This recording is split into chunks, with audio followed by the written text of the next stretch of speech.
Momonosuke qui devient shogun, Yamato qui veut faire partie de l'équipage des Mugiwara. C'est dingue, c'est dingue, c'est dingue. Qu'est-ce que c'est que ce chapitre? Qu'est-ce qui va se passer? Là, on n'a pas les spoilers complets, mais franchement, il y a une partie qui est confirmée, la partie de Momonosuke et de Yamato. Là, je viens de recevoir tout fraîchement des spoilers par rapport au corsaire, la rêverie et franchement le SSJ.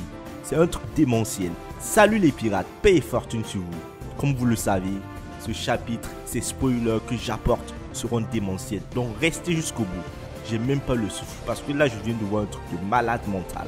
Au début on pensait que cela allait être calme. On allait voir un Momonosuke sacré. On allait voir Yamato qui intègre doucement l'équipage de Mugiwara. Mais c'est sans compter sur Monsieur Eiichiro Oda qui va nous surprendre. Alors on commence directement avec les spoilers. Le titre du chapitre est Le Shogun de Wano, Kozuki Momonosuke. Enfin, Momonosuke va devenir shogun. Il va pouvoir remplacer son père.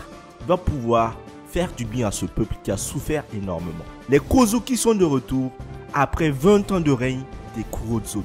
Un règne de désastre, de souffrance qui va prendre fin. On va directement dans la couverture et on voit le German 66 qui a réussi à s'évader. Enfin, tout est bien qui finit bien. Le German 66 arrive à s'évader. Les frères de Sanji arrivent à fuir de Whole Cake Island.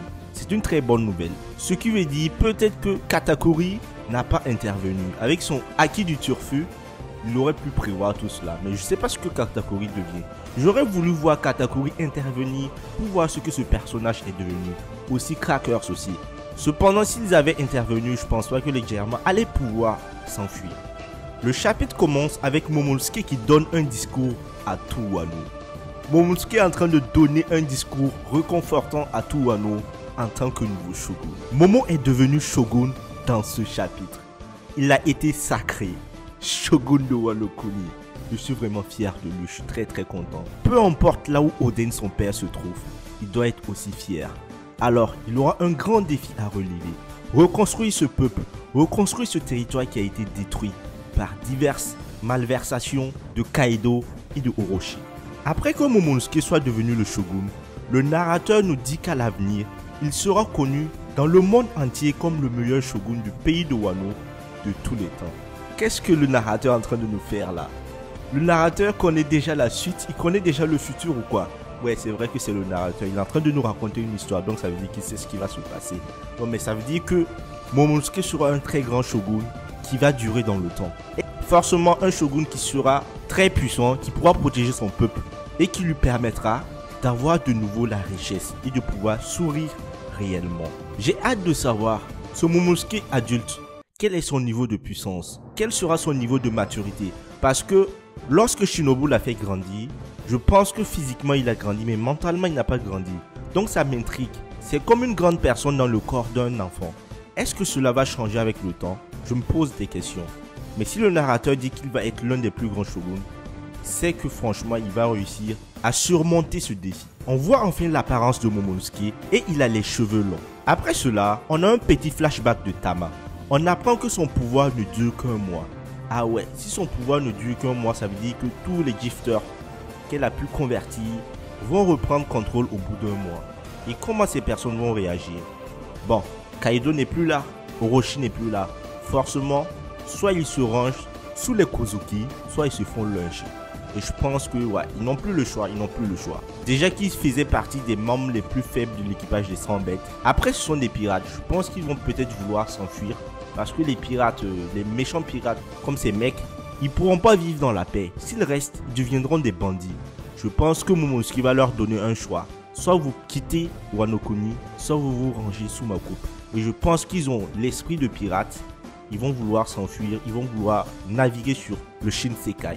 Après tout ce qui est en train de se passer, on voit Yamato. On va du côté de Yamato et de Mugiwara.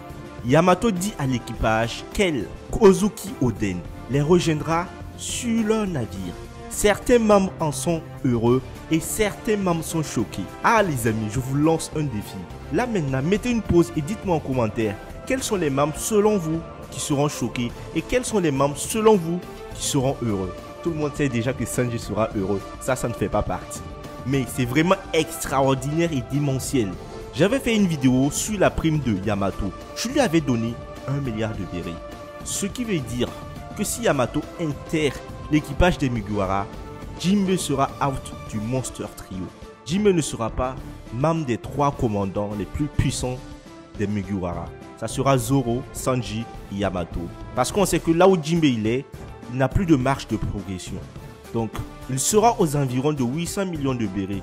Pourtant, on sait que un équipage d'empereur, le minimum pour le dernier commandant, c'est 1 milliard de bérets. Et là, c'est l'équipage du futur roi des pirates.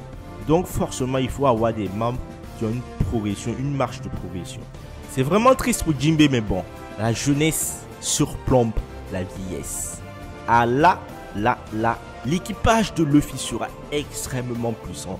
Imaginez Luffy en mode Nika, bras droit Zoro, bras gauche Sanji le cuistot, le mec qui peut s'auto-générer de toutes les blessures, et Yamato, la fille de la créature la plus puissante au monde. Imaginez cet équipage monstrueux. Et aussi on a un timonier, l'un des meilleurs timoniers du Shinsekai, avec son karaté des hommes poissons, Jinbei. Non mais franchement, il a déjà un équipage d'empereur. Vous ne pouvez pas dire le contraire. Il a déjà un équipage d'empereur. Ce qui lui manque, c'est un équipage de roi des pirates. L'équipage de roi des pirates, la configuration est différente. Les commandants ont le level Yonko. Alors les amis, après cela, j'ai un complément de spoil. C'est pas encore confirmé, donc prenez ça avec des pincettes. Dans ce complément de spoil, on nous dit que la partie où Yamato veut intégrer l'équipage des Mugiwara se passe avant le discours de Momonosuke. Après cela, Momonosuke apparaît avec l'épée d'Amino Abakiri à ses côtés. Donc ça confirme bien que Zoro va garder l'autre épée d'Oden. Momonosuke fait un câlin à Iori à la fin du chapitre. C'est la seule interaction entre eux dans tout le chapitre. À la fin du chapitre, le narrateur confirme que l'âge de Momonosuke est de 8 ans. Cela signifie que Momo n'a grandi que physiquement et comme nous l'avions prévu auparavant, son cœur et son esprit ont encore 8 ans. On aura des détails supplémentaires sur la réaction des membres d'équipage de Luffy à l'arrivée de Yamato. On a Robin et Franky qui sont heureux, donc je vous avais lancé un défi. Bravo pour ceux qui vont trouver. Luffy qui continue de dormir mais qui est en train de sourire. Zoro est toujours inconscient. Sanji et Brook ont les yeux en cœur. Nami, Usopp, Jinbei et Chopper sont choqués.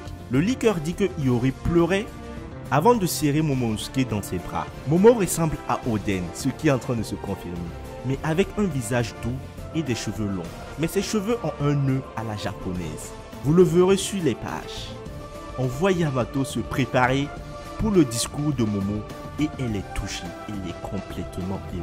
Et après cela, Franky est choqué. Chopper ne s'intéresse pas à la chose car il est en train de soigner Luffy et Zoro et Jinbei n'est pas choqué. On ne connaît pas encore le sort de ces deux, le capitaine et son second. J'espère que ces deux pourront se relever sans séquelles. Mais personnellement, j'avais fait une théorie selon laquelle Luffy sera bon. Si vous voulez voir cette théorie, repartez dans mes vidéos antérieures et vous pouvez voir cela. Les amis, si vous avez aimé ma vidéo, mettez un gros pouce bleu, likez et surtout abonnez-vous pour soutenir la chaîne et pour être présent lorsque des vidéos ou des leaks, des spoils ou même le résumé complet sortiront. Alors les amis, les pirates, merci à vous et excellente journée. On se retrouve très bientôt, demain, c'est-à-dire pour les spoilers. Et après-demain pour le résumé complet. Merci, peace.